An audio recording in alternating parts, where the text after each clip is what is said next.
Stephen Sang was voting there, as he urged the residents to come out in large numbers to vote, which ironically has not been the case throughout the day, because in the 4 constituencies that we moved to very closely, that 400 failure of KIMS kits out of 46,229.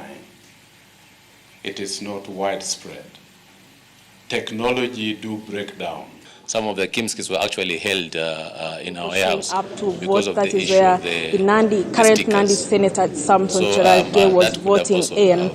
And as of now, we can say the last time we spoke to the presiding officer at a polling station in Chesume constituency, he told us that as of now, there are more registered voters this year, that is 406,288 in Nandi County, contrary to 2017, where we had 346,000 registered voters.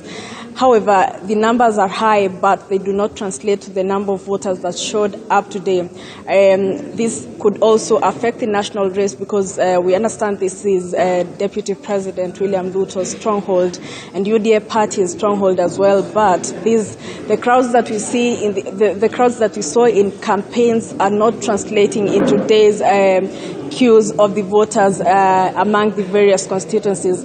And right now we are here in Mgwen constituency, where the tallying, this is a main tallying center for Mgwen constituency, where the tallying has started. And what we have confirmed as of now is that only 1 ballot paper has arrived as of now, and that is the one from the prisoners. Remember, the prisoners were only voting for the president. They're only participating in the presidential candidate race. And this specific constituency has 154 polling stations. That means none of the 154 polling stations has delivered their ballot papers yet. Something to note also in Nandi Hills today, it is a quiet race between Alfred Keter, who is vying on an independent ticket, against Bernard Kitur, who is of UDA party. And as I said earlier, UDA party is enjoying quite a battle in this area, and it is a race that we're looking into very closely.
Yeah.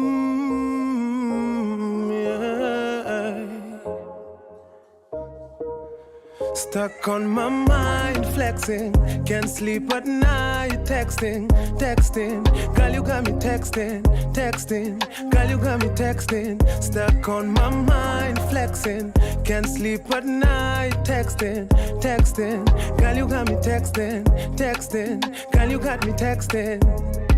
Unataka niende wapi? Baby, come to me, umenishika kwenye mtego wako. When I fantasize, I lose my mind. I'm losing track of time. Penzi la kishua, baby waniua. Niwe nataka jua.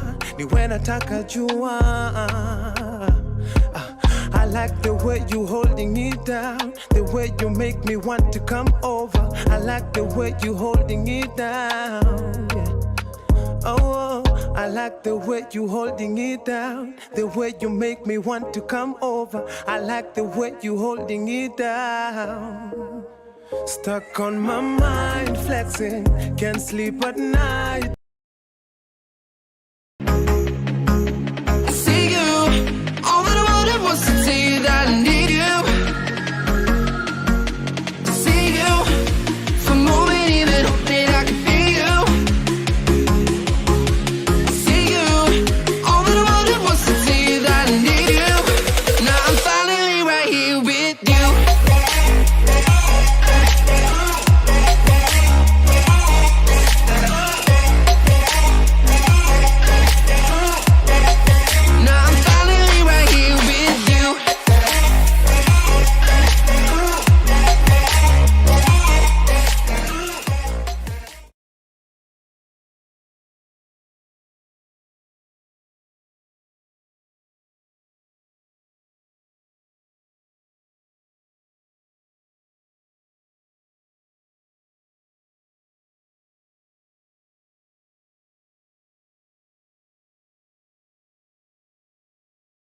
Not well mobilization from the political leaders who've been holding rallies with very huge numbers. So we shall be set to see what candidates garner, that is in regards to every race, the presidential, gubernatorial, senatorial, the woman rep race, and the member of National Assembly. Well, from here we shall be moving to the constituency, or rather the county tallying center at the Nyeri National Polytechnic, where we shall be now awaiting results from the rest of the race. But right now, in every other polling station in Nyeri County, the presidential ballots, or rather the presidential tally, is ongoing, where there has not been a completion of the counting. That is just all from Nyeri County as of now. We shall be coming back live in our subsequent broadcasts just to keep our K24 viewer updated. Michelle. Now.